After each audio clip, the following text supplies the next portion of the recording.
Okay, and welcome to this introduction of the sports science and sport analytics portion of the class.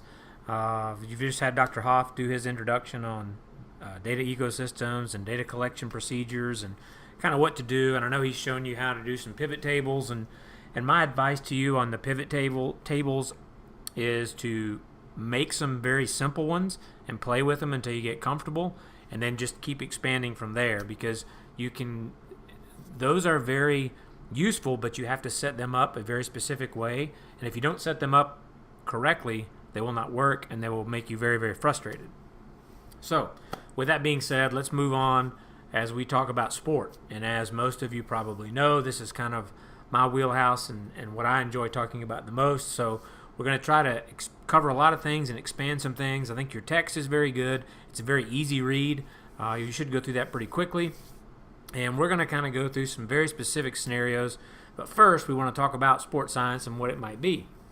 So, what is sports science? And you get this question a lot. For those of you that know Dr. Stone here on campus at ETSU, he does this talk quite often. But sports science is kind of what you see on TV. You know, ESPN has their sports science show, and it's great. I love watching it, and I'm sure most of you like watching how they break down a lot of the great plays that we see every day, or maybe some of the impacts, or how people are able to do amazing things. But the ESPN version of sports science is the fun, cool stuff. You don't see all the stuff in the field and the day-to-day number crunching and all the things that go through it. You get to see the end result. Now, really, a lot of sports science is what you see now. It's a lot of setting up cameras and setting up computers and making sure that we have equipment that calibrated correctly, and that all of our lights are timed, or all of our force plates are calibrated and timed and in sequence. On the left-hand side here, you see a guy getting ready to spike a volleyball, and he's wearing all kinds of things. And that's a Vicon system. They're actually doing motion capture. So they're actually going to watch, and they're going to calculate based on what you see in this picture, based on where those little markers are. They can go in and they can calibrate torque velocity, torso velocity. They can calculate angular velocity at the shoulder, the elbow, and the wrist on impact versus in the early and late cocking phase. So it's pretty impressive what can be done. And then on the right-hand side, you see everything from movement economy to heart rate to VO2 max. I mean, it's your typical lab type settings. And this is typically, when we think about sports science, we think about there's a whole bunch of people standing around watching someone work out. And that's probably not very far from the truth. Now, sports science encompasses many, many things. You have the medical aspect. You have the performance aspect. You have the strength conditioning aspect. You have the information and the tools necessary for talent ID. And then you have all of your traditional biomechanics, physiology, psychology, all those kinds of things kind of wrapped up into it. But the whole key to sports science is you basically monitor and evaluate a situation, and you provide unbiased, objective feedback. And so the information that it's given from the sports science team is pure fact. Now, it may not mean anything. You may look at it and you say, wow, this means nothing to me. Or you may say, well, this is worthless information. But the bottom line is the information that's given is very objective, and it's matter of fact, this is what's happening. Now, when we look at kind of the sports scientists and who they work with, there's really four people. You have the coach, you have the strength conditioning staff, the sports medicine staff, and the student athlete. Well, from the coach's standpoint, the sports scientist is going to give objective information. And that information is given to that coach because, and this is a very key, critical concept, the sports scientist is not making a decision. The sports scientist gives the coach information so that the head coach can make the decision. Because 100% of the time, the head coach is responsible for every single person on the field, on the court, in the locker room, wherever it may be. This is another tool or another area of information that the head coach can take and use to show or to make decisions and show that either something's working or not working. Now, that coach may or may not agree with those findings, but it really doesn't matter. If they choose to take that information and use it, that's fine. If they choose to not use that information, that's fine too. Again, from the sports scientist team standpoint, It doesn't matter whether the coach uses or not uses the information. You give it to them. If they use it, great. If they don't, hey, you know what? We'll move on to the next thing. From a strength conditioning staff standpoint, oftentimes our strength coaches will present reports and show how everybody's improved. And that's great as long as improvement is what we really wanted. What are we trying to improve? If you're trying to make better football players, does an increase in bench press correlate to better football players? Does an increase in military press mean you have great basketball players? Well, it may not.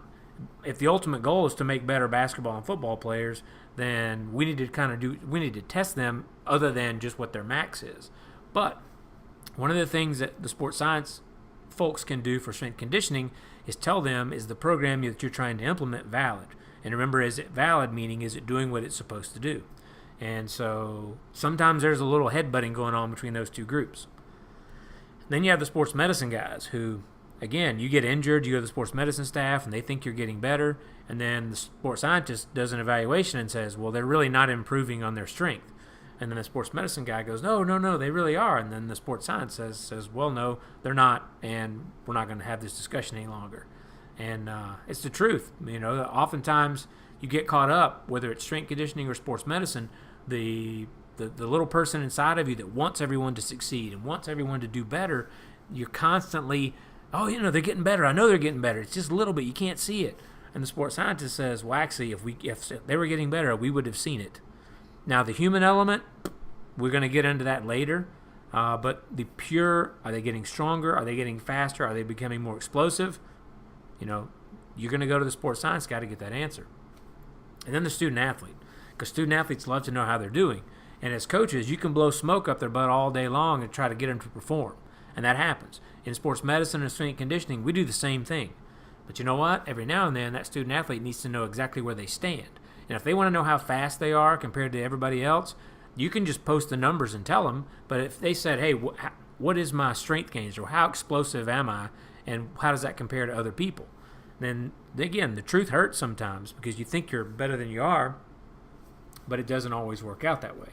But the great thing about the data collected and the analysis is it's very objective. Whether I like you or I don't like you has no bearing on the outcome of what these scores are. So the big question is, if that's the case, then how come every team on the planet doesn't have one? And to be quite honest with you, there's a whole lot of fear involved. Okay, there's a fear. There's a fear of someone who actually can figure out whether I'm effectively doing my job or not. And then what this leads to is insecurity. And insecurity, just like this little poster says, is very ugly. Because when you are insecure and you're feeling that insecurity due to fear, it makes you hate somebody that you don't even know. And so you get a lot of negative comments and negative feelings towards someone who might come in and tell you that what you've been doing your whole career or how you've gotten your job, well, you know what, that really doesn't work. I mean, that's not really true what you're saying. And then once you get this insecurity, that's going to lead you down the path to this loss of lack of control, which we all know is really a myth because we think we can control everything. And oftentimes what happens is when someone is manipulated into or driven by fear and they become insecure, they become more controlling. And so they become more less likely to accept information from somewhere else. And, we all will at one time or another accept the fact that control or you having control is a total myth, and it doesn't really happen. I mean, you may think you control, you may think you have control over people, but it's people allow that to happen. So, as far as what do they actually do? Well, there's a lot of cool things that sports scientists do, and there's a lot of cool ways that we can get information that can help our coaches and that can help our administrators succeed. We may look at strength, speed, change of direction, explosiveness, power, fatigue, sleep. Those last two are very big. Sleep is a big one right now, and fatigue is big. Because if you can come up with a way to mark where fatigue is, and how do you know that it's here, there, when is it going to improve, not improve, how do I know when my guys or my girls are so fatigued that they can't perform, that's really a key. Is it a chemical marker? Is it a physical marker? What is it? We don't really know for sure. On the upper right, you see force plates, right and left sides. You can compare bilaterally. This person's also wearing the markers for a motion capture system. And then at the bottom, you've got electrodes on people's heads that we wear. And we really do have some really cool toys, a lot of really neat things that we can do, and we get a lot of information. But once you get the information, you got to be able to do something with it. And the most powerful tool that we have, and really, it's the one thing that you have to make all this other stuff work. All the cool toys, all the great things that are out there. If you don't have this, you can't do anything with it, and that's math. And I know some of you right now, your stomach just turned over and you said, holy God, I wish he would just shut up with this stuff. But it's true. And when we think about our statistics and what we learned in research 2 and what we're going to continue to learn over this class is when you can take the information that you've gained from data collection and then you can interpret that and then you can support it with a mathematical equation which will absolutely eliminate any issues, then we're good. And so that's a massive, massive, powerful tool that you have that you've got to make sure you control. Now, we get to analytics through data collection, analysis, and interpretation. And from an analytics standpoint, you've got examining historical data. And so we may look back in time, and we are, very, very, very, it's very easy to kind of do that because we can get into what happened 10, 20 years ago, and we kind of already know the result, but we may say, well, why did this thing happen? Why did this team win? Why did attendance fail? And so that's when we are looking at historical stuff and trying to do something with it. Some of you right now are actually doing that, and you're going to be using that as your research, which is great because when we look in the past, we can kind of learn and then we can move forward into the future. But always remember that the goal of analytics is to give someone objective information to improve the organization. It's not anything that should ever be thought of as a way to tear something down. When we look at kind of what's happened in the past, sometimes people's insecurities and fear have convinced them that someone is analyzing our program so they can get rid of me, or they can do this, or they do that. And that may or may not have happened, I don't know. But, in the world of data collection, you have to be very careful and mindful of that. So you want to be very open. You want to be very forthcoming with what you're trying to do, whether it's to a coaching staff, whether it's to the student athletes, whoever it might be. But then when we look at analysis, again, our analysis can be from new data, old data, but whatever it is, it's got to be objective. But once we can collect this data, analyze it, interpret it, that's kind of how we get into the whole analytics. And you see this, you've seen a great definition in the book, and then in popular culture, the movie Moneyball kind of set the word analytics on fire. Everybody talks about analytics. You have a guy named Kian Fahi, who is the quarterback guru and the stat guru. You can listen to ESPN radio and hear him. He has some great stuff on the Dan Le Batard show. I mean, what he's figured out is amazing. Pre-snap reads is really, really amazing if you kind of look at that because he's gone through every possible scenario and come up with some great information. Sport Analytics by Benjamin Alomar is a great book. I know Dr. Sayers has read this book. We did not make this part of the class, but it's an easy read. It's a good book for you to have. On the bottom right, you see Lisa Simpson there.